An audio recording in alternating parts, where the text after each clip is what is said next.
After everything that's happened. Everything we've lost. Welcome to MojoPlays. Today, we're looking at the 10 hardest Assassin's Creed missions to 100% sync. This is my predicament. Kill ya? Or oppression of my servant? How much of a perfectionist are you? For this list, we're not looking at just the hardest missions, but missions where trying to meet the 100% sync optional objectives makes them significantly more difficult or annoying. Before we begin, we publish new content all week long, so be sure to subscribe and ring the bell to get notified about our latest videos. Family Politics, Assassin's Creed Syndicate. This is one of the very last missions in the game, given by Queen Victoria during the epilogue. This one, in particular, is more tedious than anything, as you've got to steal a royal carriage. For 100%, you need to steal the carriage without entering the courtyard. The courtyard that the carriages are all inside. And no, dropping down from above does not count. To achieve this, you've got to scare the horses so much that they flee the courtyard completely, and then chase them down. Worse, the horse will crash into things, and the second mission condition is to keep the carriage health above 50%. If you're unlucky, you may have already failed that by the time you catch up. Caress of Steel, Assassin's Creed Rogue. Might be rid of them once and for all. I make my own luck. Of all Shay's targets, Hope might be the most frustrating as she's the source of the assassins' poison. Trapped in a mansion, Shay's first optional objective is to not touch the gas Hope has pumped into the room, which is easy enough if you just follow the platforming route. However, inevitably, Shay gets poisoned, and then has to track down Hope and assassinate her. But the poison degrades his health if he slows down, and the next optional requirement is to stay out of combat. You can't be slow and stealthy or you'll die, which makes this mission excruciating, especially because Hope just runs around the mansion in a circle in an area full of enemies. Return to Mexico, Assassin's Creed 3, Liberation. You are no assassin. You are my daughter. This is the notorious canoe mission. Easily the worst part of Liberation, this mission is tricky in more ways than one.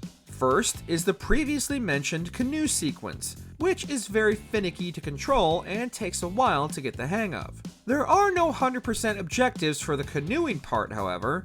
That comes later, when Aveline has a sliding block puzzle she has to complete in 5 moves or less. If you're not good at puzzles, then this might require you to look up the optimal solution online. But the worst part is that if you do want to replay the mission later, even if you know exactly how to complete the puzzle perfectly, you'll still have to do the canoe segment all over again.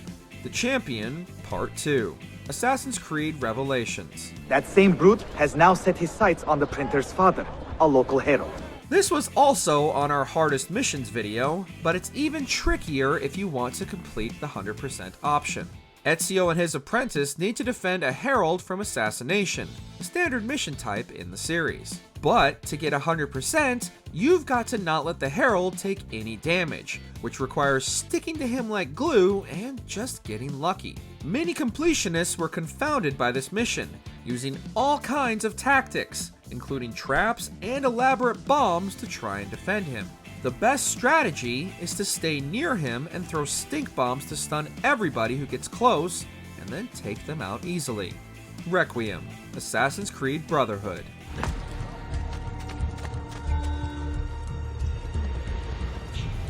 It was almost perfect, but Brotherhood had a big problem. If you failed the optional objectives, you would have to replay the entire mission later on to get them. Eventually, Ubisoft changed this, resetting the objectives every time you reload a checkpoint, but it makes 100%ing Brotherhood very difficult indeed. This particular mission has one simple requirement: don't get detected. But it's very long and is yet another time Ezio has to break into the Castello. Not to mention that the enemy placements seem to be constructed in such a way that not getting detected is near impossible. And then, if you get detected right at the end, you'll have to replay all the way from the start. The Giant and the Storm, Assassin's Creed 3. All you have to do for this one is destroy 2 waves of ships and a British man-o-war.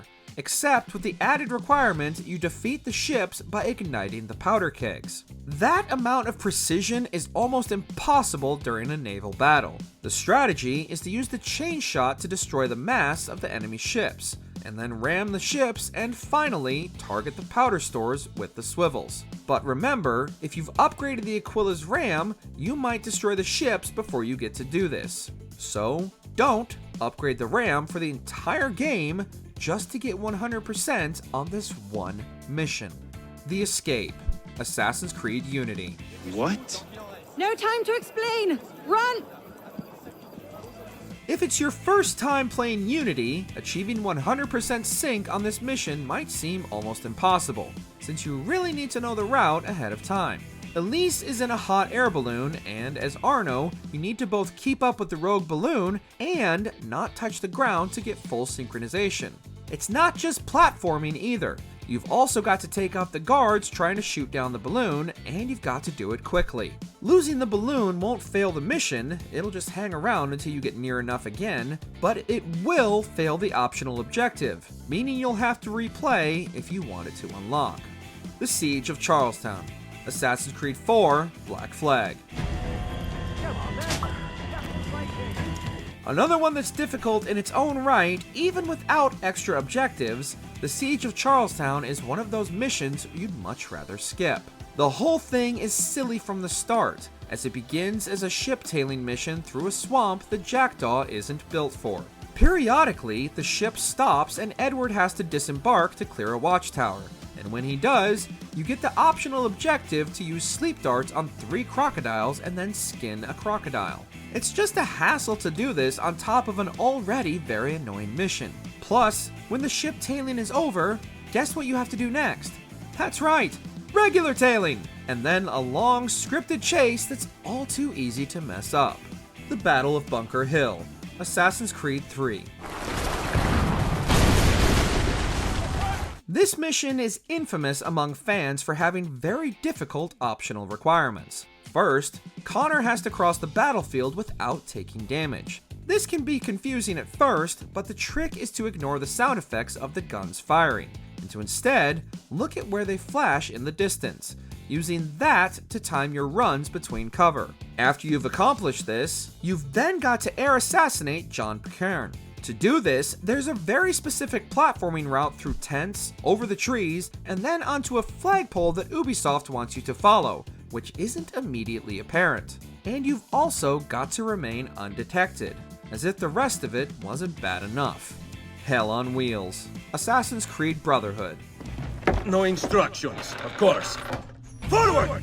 All the War Machine missions can be a nightmare to complete. But while the Flying Machine level is plain awful no matter what objectives you're doing, the mission where Ezio tracks down Leonardo's tank is relatively simple unless you're going for 100%. In that case, you're not allowed to let the tank take any damage. The best way to do this is to cheese the game by breaking the door of the final fort but not going inside, meaning you can destroy the obstacles and enemy tanks before they aggro, and once you get in there, keep moving. But remember, this is Brotherhood. If you take even the smallest amount of damage, you'll need to replay the entire mission from the beginning. Check out these other great clips from MojoPlays, and be sure to subscribe and ring the bell to get notified about our latest videos.